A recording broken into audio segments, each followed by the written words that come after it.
또 엊그저께 3, 4도 갔다 오고 해갖고 오고 가고가 만만치 않았을 텐데 오늘 본문 내용은 오늘 이제 초하루고 오늘 본문 내용은 뭐냐면 부처님께서 계율에 대해서 우리가 이제 이 부분은 여러 번 들으셨을 거라 계율에 대해서 계율을 잘 지키면 어떻게 되는가. 우리가 이제 계율을 잘 지키면 어떻게 돼요? 천상에 태어날 수 있어요? 그러면 여기서 우리가 이 내용을 보면 사람 몸을 받는다든가 천상의 몸을 받을 때 우리가 복을 지었다든가 예를 들어 뭐 좋은 일을 했다든가 이런 것도 천상에 태어날 수 있는 확률은 있겠지만 최고 중요한 것은 뭐예요?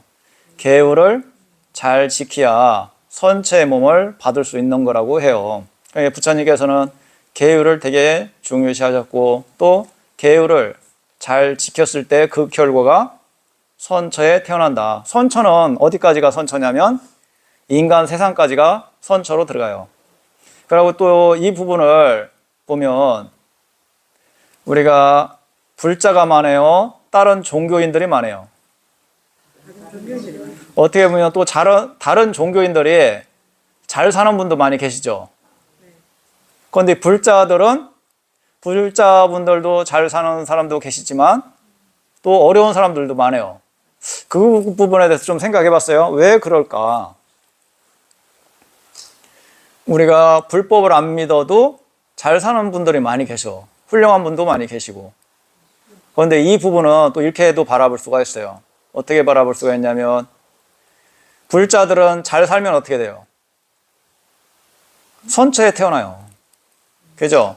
부처님을 올바로 믿고 계율을 잘 지킨 분들은 대부분 사람들이 선처에 태어나요. 인간 세상이라든가 그 이상의 천상에. 그런데 다른 종교는 잘 살면 어떻게 돼요? 천당에 태어나는 게 아니고 인간 몸을 받을 수 있는 확률이 높아요. 그 이상의 천상은 어떻게 보면 부처님을 믿어야 올바른 진리에 대해서 이해를 해야 천상에 태어날 수 있어요. 왜 그러냐? 올바르지 않은 견해는 내가 잘 살았어. 그런데 견해가 올바르지 않다면 이것은 천상에 태어나기가 쉽지가 않아요. 그렇기 때문에 다른 종교를 믿는 사람들은 나름대로 계율을 지키고 착하게 잘 살았어. 이라면 인간 세상에 태어날 확률이 높고 천상에 태어나기는 쉽지가 않다고 해요. 그런데 이제 불자분들은 부처님을 믿고 삼보에 대한 믿음을 갖고 또 계율을 지키고 이런 사람들은 채야 천상이라든가 인간이라든가 그 이상에 태어나요. 그렇기 때문에 불교에서는 어떻게 보면 훌륭한 사람들도 많이 계시지만 아주 어떻게 보면 많지는 않잖아요. 그게 어떻게 보면 천상에 태어났기 때문에 인간 세상에는 그게 많지가 않다. 이렇게도 해석할 수가 있어요. 그죠? 제가 가만히 생각해보니까 그런 느낌이 있더라고. 그래갖고 이제 오늘 그런 말씀을. 그리고 이제 여기서 이제 계율이라는 것은 보편적으로 제가자들을 위해서 설하신 것은 5개를 말씀하는 거예요. 5개. 그러니까 5개를 잘 지키면, 5개를 지키면 어떤 이득이 있느냐. 방일하지 않는 결과로 큰 재물을 얻는다. 계율을 잘 지키고 올바로 살면 어떻게 돼요?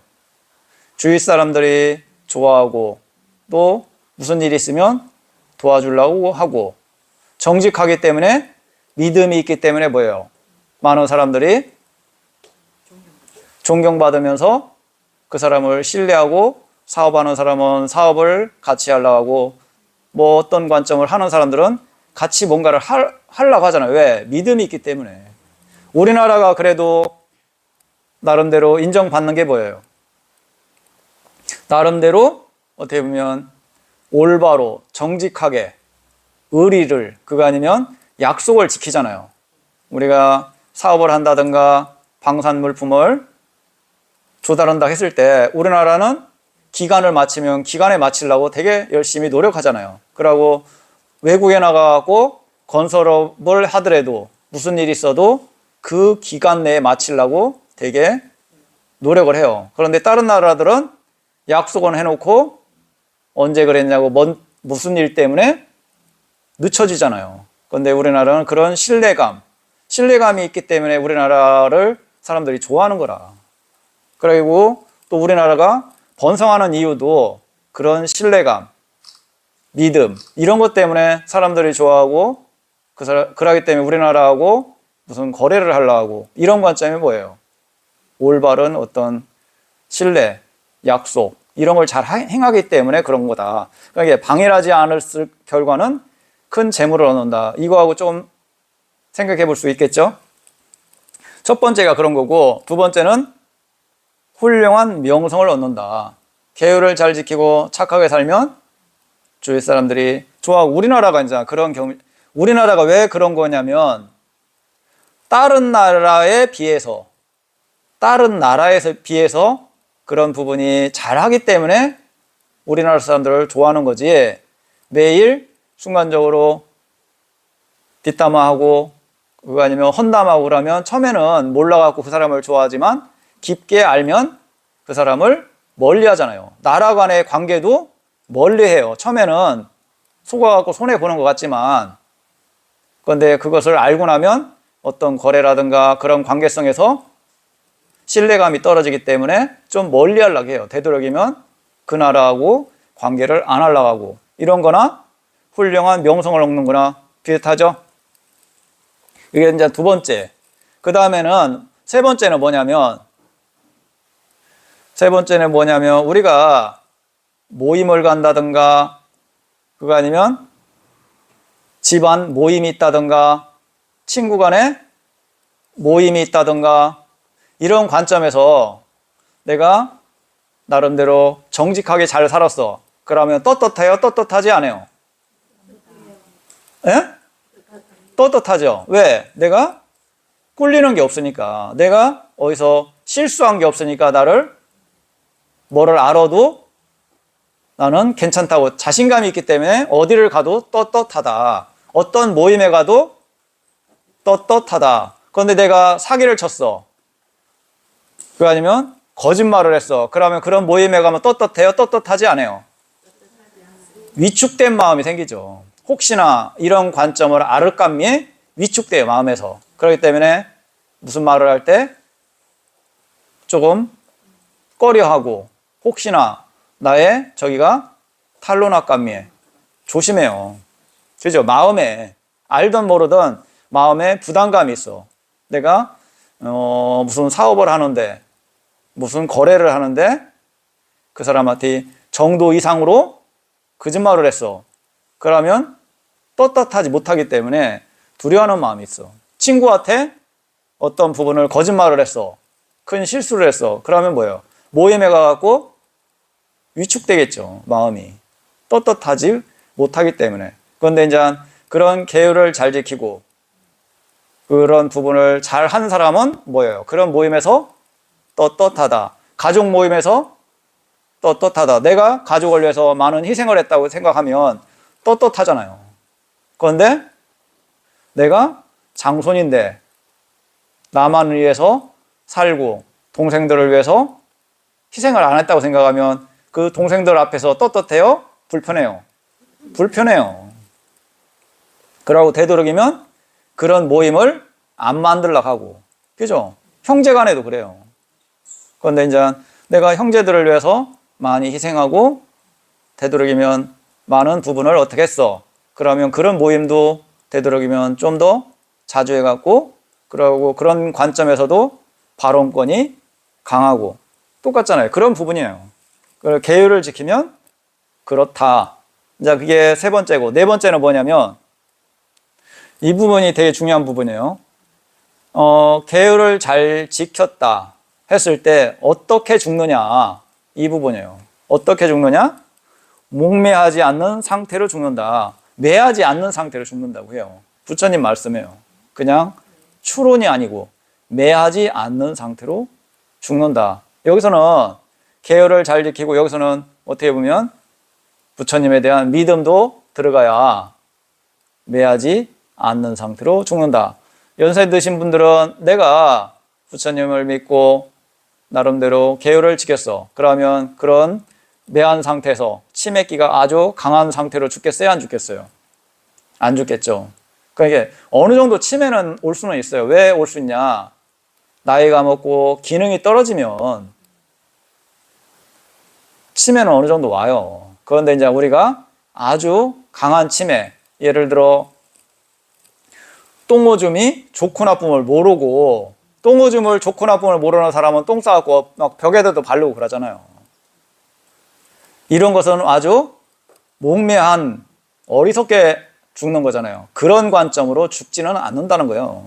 그러니까 이게 어느 정도 치매는 올 수는 있어요. 연세가 드시고 그러면 무릎도 안 좋을 수 있고 허리도 안 좋잖아요. 불교를 믿어갖고 허리가 뭐 빳빳하면 눈도 좋고 귀도 좋고 그러면 죽을 일이 없겠죠. 그죠? 그런 이치에 맞아요, 안 맞아요? 안 맞아요. 그런 일은 있을 수가 없다. 이게 이치를 말하는 거예요. 부처님께서는 그런 이치로 했을 때는 매하지 않는 상태로 죽는다. 그리고 또 우리가 불교를 올바로 믿을 때는 나는 잠자면서 죽고 싶어. 이건 좋은 마음은 아니에요. 어떻게 보면 잠자면서 죽는 것도 매한 상태로 죽는 거잖아요. 모르고 죽는 거잖아요. 그렇기 때문에 불자들은 나는 잠자는 뭐 그런 관점으로 죽고 싶어. 이런 마음을 일으키면 안 돼요. 내가 마지막 순간까지 부처님을 생각하는 마음을 놓치지 않고 죽어야지. 알아차림을 하는 사람은 나는 죽음의 마지막 마음까지 알고 죽어야지. 이런 마음가짐으로 해야지. 연부를 하는 사람은 마지막까지 연부를 놓치지 않고 죽어야지. 이렇게 생각해야지. 내가 잠결에 죽어야지. 그것은 일반인들이 말하는 거지. 불자들이, 불교를 나름대로 좀 아는 사람들은 그런 식으로 말하면 옳지가 않다. 이제 네 번째가 매하지 않는 상태로 죽는다. 다섯 번째는 뭐냐? 몸이 무너져 죽은 뒤 선처 혹은 천상에 태어난다. 선처 혹은 천상. 여기서 혹은 천상이라고 했잖아요. 혹은 천상은 뭐냐면 천상에 태어나기가 그렇게 호락호락하지는 않다. 혹은 천상이라는 것은 또 여기서는 계율의 의미만 부여하셨기 때문에, 그런데 이제 불법성 3부에 대한 믿음을 갖고 계율을 지킨다면 혹은 천상이 아니고 대부분 천상에 태어난다 이렇게 말할 수도 있겠죠. 혹은 천상이라는 건 어떻게 보면 계율만 갖고는 천상에 태어나는 것은 쉽지가 않다. 그런데 이제 기독교인들 같은 경우, 다른 종교 같은 경우에 의미가 어떻게 보면 강하게 의미를 부여할 수도 있어요. 특별한 경우는 천상에 태어나는 거지, 그 견해가 올바르지 않았을 때는 쉽지가 않다고 해요. 그런데 이제 불자분들은 불법성 3부에 대한 확실한 믿음을 갖고 나는 계율을 나름대로 잘 지켰어. 그러면 그 사람들은, 많은 사람들이 대부분이 천상에 태어난다. 이렇게 생각할 수도 있겠죠. 그렇기 때문에 우리가 천상에 태어나고 그러면 어떤 부분에서는 올바른 견해가 최우선이에요. 올바른 견해를 부처님을 믿고 또 부처님 가르침을 믿고 그런 청정한 승가를 믿고, 그 다음에 뭐냐면 여기서 이제 올바른 견해가 들어가는 게 원인과 결과에 대한 믿음. 내가 착하게 살면 착한 업이 생기고 나쁘게 살면 나쁜 업이 생기고 복을 받고 뭐 이런 관점을 믿음, 이게 이제 견해로 들어가요. 올바른 견해. 이런 것을 안 믿고 그런 게 어딨어. 죽으면 끝나지. 죽으면 끝나지. 그런 게 어딨어. 이런 견해. 그러나 그 사람은 살면서 나름대로 잘 살았어. 그런 건 안 믿지만 이런 사람들은 천상에 태어나는 것은 쉽지가 않아요. 그런 사람들은 뭐 선처라는 것은 인간 몸을 받을 수 있는 확률은 있겠지만 천상에 태어나는 것은 올바른 견해가 되게 중요시해요. 그리고 제가 이제 얼마 전에 예불을 하면서 이렇더라고요. 제가 이제 이 절에 이 대구 쪽에 있었던 지가 한 20년 돼요. 20년 정도 됐는데, 그리고 제가 올 때 신도분들이 연세들이 많았어요. 연세들이 많고, 또 지금 그분들 중에서 대부분이 돌아가시고, 또 절에 못 나오시고, 이런 걸 보면서 저도 또한 20년이 흐르면서 나름대로 많이 변했고, 그런데 예불하면서 모든 게 무너진다는 생각이 들더라고요. 모든 게 무너지는데, 사람들도 무너진다는 건 어떻게 보면 변한다는 거예요. 모든 것은 고정되어 있지 않고 계속 변해가고, 몸과 마음도 다 무너지고, 모든 사람들이 다 무너져 가는데, 무너지지 않는 게 있더라고. 무너지지 않는 게. 뭐가 무너지지 않는 것 같았어요? 신심? 아니, 뭐가 안 무너지냐면, 무너져야 할 게 안 무너지더라고. 무너져야 할 게. 가래적인 마음. 그 마음은 다른 건 다 무너지는 것 같은데, 그건 안 무너지더라고. 제가 느낌이. 예불을 하면서 모든 게 다 변하고 무너지는데, 이 가래적인 마음은 안 무너지구나. 진정으로 무너져야 할 것은 이 가래적인 마음인데, 그런 부분을 강하게 느꼈어요. 다른 것은 고정되어 있지 않고 모든 것은 변해가고 의미가 없고, 또 이렇게 기도하고 내가 절에서 이렇게 있는데 여기에 큰 의미가 있나. 지금 모든 것은 변하고 무너져 가는데 내가 이게 어떻게 보면 뭐 하고 있나, 이런 생각이 좀 들더라고요. 의미 있는 게 이건가? 이건 아닌데, 의미 있는 것은 뭐예요? 내 나름대로 믿음을 갖고 신심 있게 알아차림하고 여기에 의미가 있고 그런 건데, 지금 목탁을 치고 뭐 절을 운영하고 이건 큰 의미가 없어요. 객관적으로 보면. 그런데 거기에 의미를 부여하고서 산다는 게 참 안타깝구나. 모든 것은 지금 연세들이 많은 분들이 많이 돌아가셨고, 나 또한 많이 변하고 무너져 가고 있는데 내가 이게 뭐 하고 있는가, 이런 강한 관점들이 마음이 일어나더라고요. 그런데 여기서 이 관점의 마음이 아주 강하게 일어나면 큰 지혜를 얻을 수가 있었는데 그 정도까지는 흘러가지 않대. 그런데 무너져오는데 진짜로 가래적인 마음은 무너지지 않더라고요. 우리가 무너져야 할 것은 가래적인 마음이 내가 진짜로 무너져 가고 있구나. 내가 예전보다는 이런 부분에서 이런 집착하고 뭔가 얻으려 하고 뭔가 바라는 마음이 무너져 가고 있구나. 이렇게 느끼야 그 사람이 진정으로 탐진치의 소멸로 가는 거예요. 거기에 큰 의미가 있어요. 우리가 보통은 살아가면서 나이가 드실수록 뭐예요? 몸 관리하고 음식 관리하고 또 운동해갖고 뭐예요? 좀 건강하게 오래. 이건 뭐예요? 무너져 가고 있는데 무너지지 않기를 바라면서 우리가 그거에 대해서 집착하고 있어요. 마음이. 그렇기 때문에 운동을 열심히 다니고 좋은 음식을 먹고 그러는 게, 은연중에 우리는 이 몸과 마음이 무너져 가고 있는데 무너지지 않기를, 좀 더 오래 버티기를, 그리고 내 식구들이 건강하게 잘 되기를, 이게 뭐예요? 가래적인 마음이에요. 이런 게 무너지지 않은데 우리는 그것을 되게 잡아요. 그런다고 해갖고 변하지 않는 게 없어요. 날고 기는 사람도 세월 앞에서는 다 가요. 왜 그러냐? 제가 절에 있으면서 어른들을 보면서 저분들이 안 갈 것 같고 또 그런 기가 대단했는데 세월 앞에는 말 그대로 장사가 없어요. 그런 걸 보면서 그런 집착이라든가 이게 의미가 없는 건데 우리는 거기에 끄달리고 의미를 부여해서 그것을 안 놀라하고 그러는 거 보니까 참 비참하구나 이런 생각이 들더라고요. 그런 부분을 잘 체크해갖고 마지막 이제 얼마 안 남았는데들 잘들 사유들을 한번 해보세요. 여기 이제 오늘 초하루 본문인데 여기서 궁금한 거 있어요?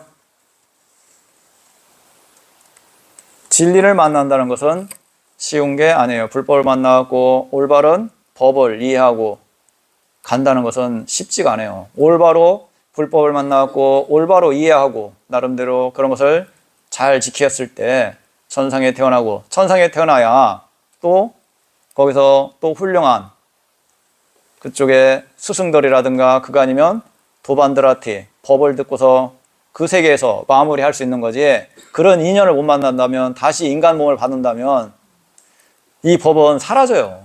지금 법이 점점 옅어지고 사라지는 시기인데 다음 인간 몸을 받아갖고 나는 수행할 거야, 이런 것은 불가능해요. 부처님이 세상에 오시야 다음 이제 어떻게 보면 부처님이 오시야 법이 번성하는데 지금 법이 퇴보하는 시기이기 때문에 다음 생에 나는 와갖고 수행자로서 수행할 거야, 이런 반언을 하면 안 돼요. 나는 천상에 태어나갖고 거기서 천인들의 그 법문을 듣고 법을 들은 사람들이 있어요. 부처님 당시까지 천상의 수명이 길기 때문에 부처님 당시에 법을 들은 천인들도 있어요. 그런 천인들한테 법을 듣고 도반들한테 법을 듣고서 그 세계에서 마무리해야지 다시 인간 세상에 온다는 것은 안 돼요.